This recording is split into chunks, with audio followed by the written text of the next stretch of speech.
नमस्कार, मैं वेद प्रकाश सहयोगी जया के साथ धाकड़ है हरियाणा में आपका हार्दिक स्वागत है, अभिनंदन है।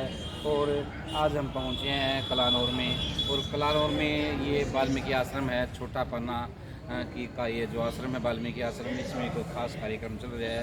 आखिर क्या कार्यक्रम है, कौन कौन लोग यहाँ शामिल हैं, उसके बारे में बातचीत करेंगे। मैं कहूँगा कैमरामैन से वो एक बार थोड़ा इस तरफ आकर के दिखाएँ कि क्या ये जो जगह है इसका बारे में। वाल्मीकि आश्रम छोटा पाना कलानौर में एक खास मीटिंग जारी है। क्या मीटिंग है, कौन कौन लोग यहाँ शामिल हैं, उसके बारे में बातचीत करेंगे, दिखाएंगे।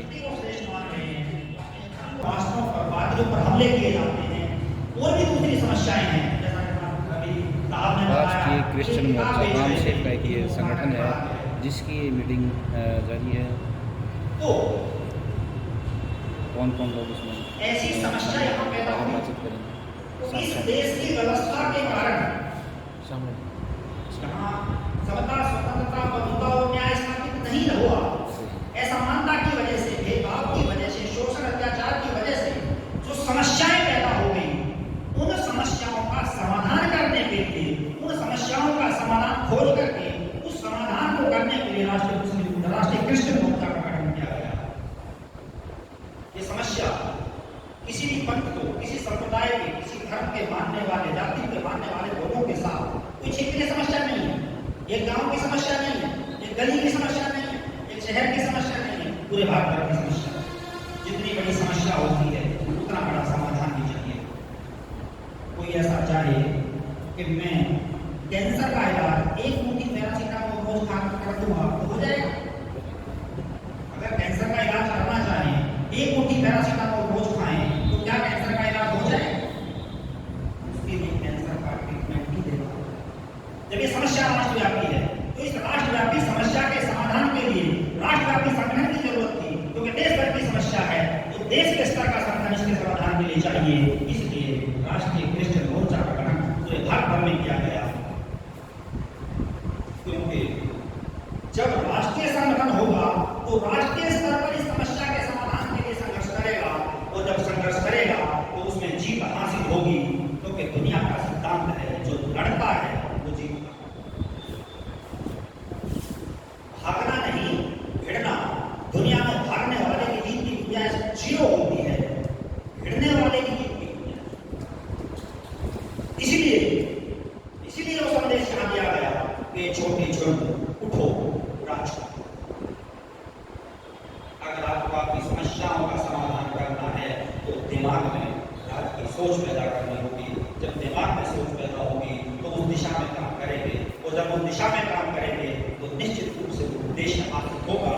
उद्देश्य हासिल होगा इसका मतलब राज आएगा, और राज आएगा तो समस्या चलेगी। आज के पूरे दिन में कार्यक्रम में ये आपने सुना, इसे नहीं किया तालाब पर गई, अपनी चोंच में 2 बूंद पानी भरा और जग दिया डाल दिया। उसने इस कार्य को कौवे ने देखा, हंसने लगा। उसने कहा, अरे क्यों बावड़ी हो, तेरी इस चोंच की बूंद से क्या जंगल की आग बुझ जाएगी? तो चिड़िया का जवाब आप साथियों को बताना चाहते हैं। तो चिड़िया का जवाब आपको बताना चाहूंगा। चिड़िया ने जवाब दिया, मुझे पता है कि मेरी चोंच की बूंद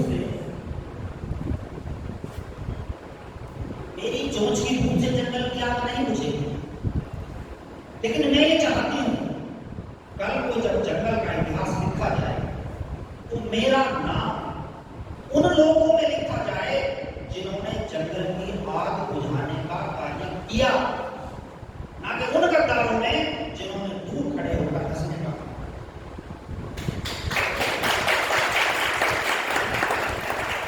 आज के इस कार्यक्रम से अगर आप प्रेरणा लेकर के जाएं कि जो उद्देश्य हमारे सामने निर्धारित किया गया है, इस देश में समता, स्वतंत्रता, बंधुता और न्याय स्थापित करने के लिए जो उद्देश्य हमारे सामने है, उस उद्देश्य को पूरा करने के लिए हम अपना बचा हुआ जीवन लगा देंगे, ताकि आने वाली पीढ़ियां ये कहें कि मेरे पिता ने, मेरी माँ ने, मेरे भाई ने, मेरे चाचा ने, मेरे ताऊ ने इस देश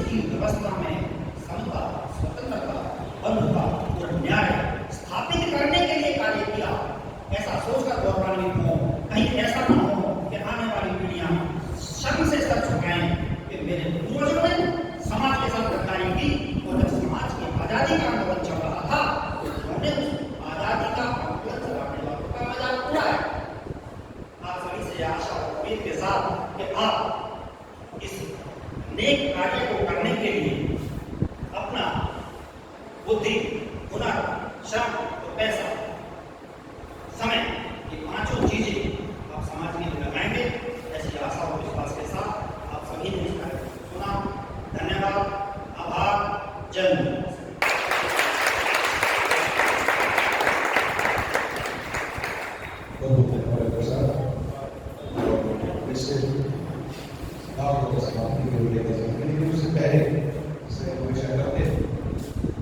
किसी भी साथी के मन में कोई भी सवाल, छोटी आगत है कोई कुछ पूछना चाहो तो आप पूछ सकते हैं। तो सभी साथियों से मेरा अनुरोध है कि आज जो कुछ हमने जाना हमसे दो तीन बातें कह के खत्म करें अपनी सभा को।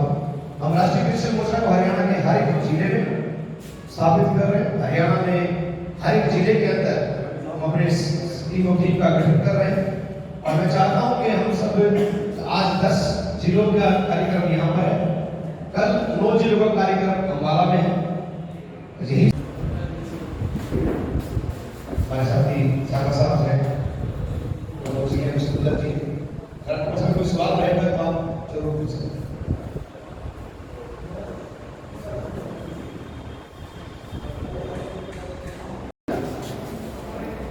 राष्ट्रीय क्रिश्चियन मोर्चा उत्तराखंड से हमारे बीच में आज यहाँ प्रशिक्षण शिविर में पहुँचे हैं।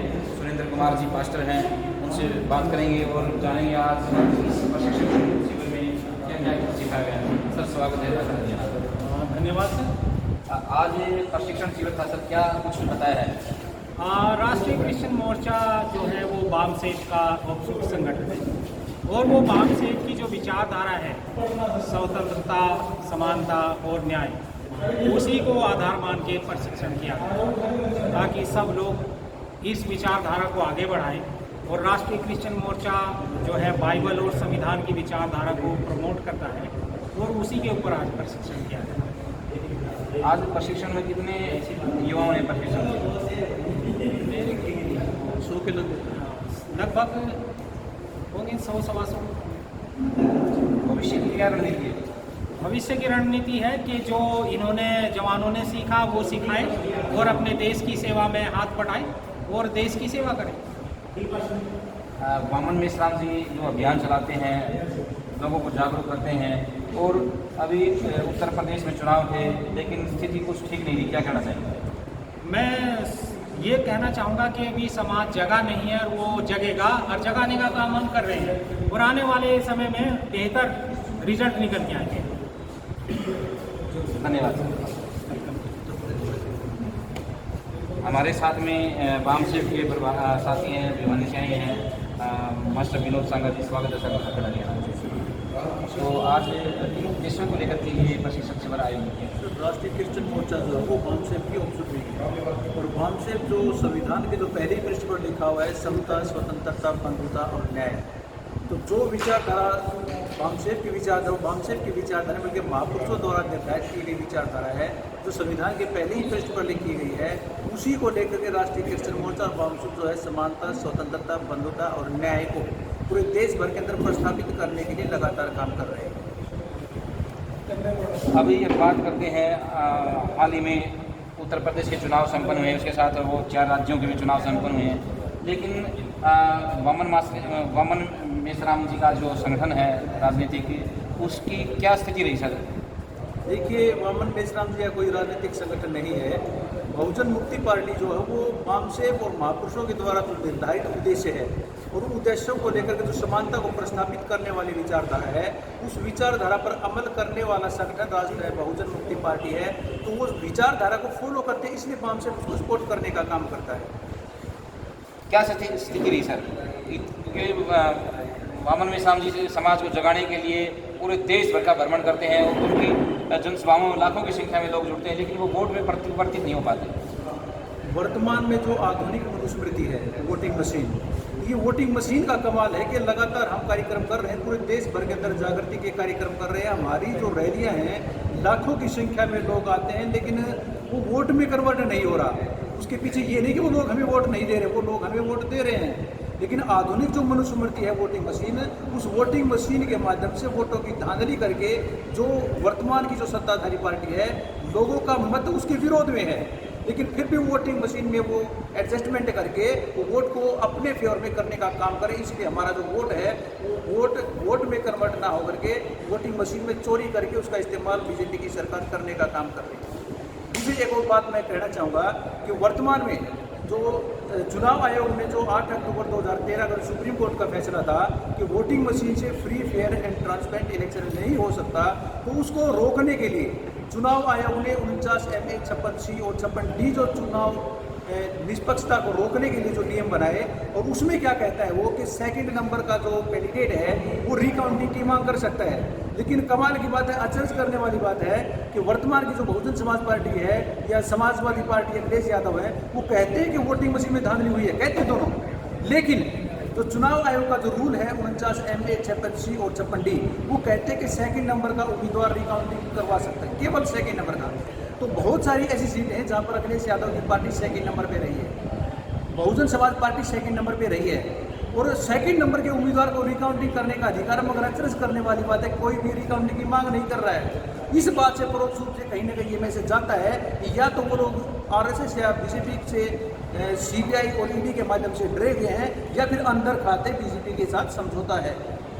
जब तक EVM रहेगी सत्ता नहीं हासिल हो पाएगी, लेकिन EVM का विरोध कहीं नहीं हो रहा है, क्या कारण है? देखिए, बामसेफ जो हो आज से नहीं, बहुत कई लगभग 8 अक्टूबर 2013 का जो फैसला आया था तब से बामसेफ पूरे देश भर में प्रोग्राम लगा कर लोगों को बताने का काम कर रहा है कि जो वोटिंग मशीन है उसमें धांधली करके चुनाव जीता जा रहा। आज से नहीं, कई सालों से वामन मेश्राम और बामसेफ के जो ऑफशूट भी वो लगातार प्रचार प्रसार करने का काम कर रहे हैं कि वोटिंग मशीन में धांधली करके वर्तमान की जो सरकार है वो सत्ता में आने का काम कर रही है। हम लगातार प्रचार कर रहे हैं, मगर जो लोग सत्ता और शासन में आना चाहते हैं वो कहते हैं कि वोटिंग मशीन में चोरी होती है, मगर साथ देने के लिए आगे नहीं आते। क्यों? डरते हैं, और जो लोग डरते हैं वो कभी शासक नहीं बन सकते। तो फिर कब लोग इकट्ठा हो पाएंगे?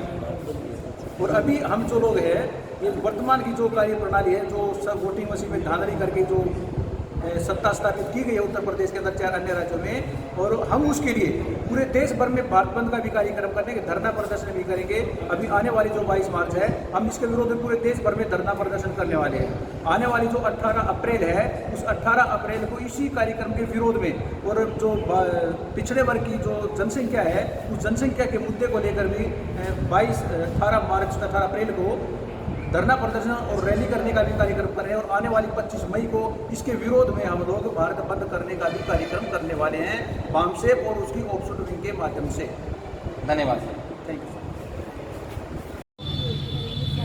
हमारे साथ हैं रविकांत जी, जो पास्टर भी हैं और राष्ट्रीय क्रिश्चियन मोर्चा के हरियाणा के प्रदेश अध्यक्ष हैं। सर, स्वागत है डॉक्टर हरियाणा सर। हाँ सर, आज क्या कार्यक्रम है? आज हमारे हरियाणा के इधर 10 जिलों सभी पासवानों का राष्ट्रीय क्रिश्चियन मोर्चा का बामसेफ एक संयुक्त अधिवेशन था। इस अधिवेशन में सर क्या कुछ सिखाया गया है? इस अधिवेशन में हमें खासतौर से हमने लोगों से बात किया, पास्टरों से बात किया कि हमें एक मंच पर संविधान के अनुसार एक साथ होने की और ताकत को निर्माण करने की आवश्यकता है। संविधान को जानने की आवश्यकता है, उसे पहचानने की आवश्यकता है। सिर्फ बाइबल को ही नहीं बल्कि संविधान को भी पढ़कर समाज में जागरूकता को फैलाने की आवश्यकता है। सर, भविष्य की रणनीति क्या रहेगी? भविष्य में हम चाहते हैं कि हम पूरे हरियाणा के हर गांव से, हर तहसील से हमारे जितने भी प्रमुख यीशु मसीह को मानने वाले हैं, हम सबको एक साथ लेकर के उनमें जागरूकता को, समानता को, एकता को, भाईचारे को, बंधुता को संविधान के दायरे में इकट्ठा करके एक ताकत को निर्माण करके एक साथ रहकर हम इस समाज में भाईचारे का संदेश देना चाहते हैं। धन्यवाद सर।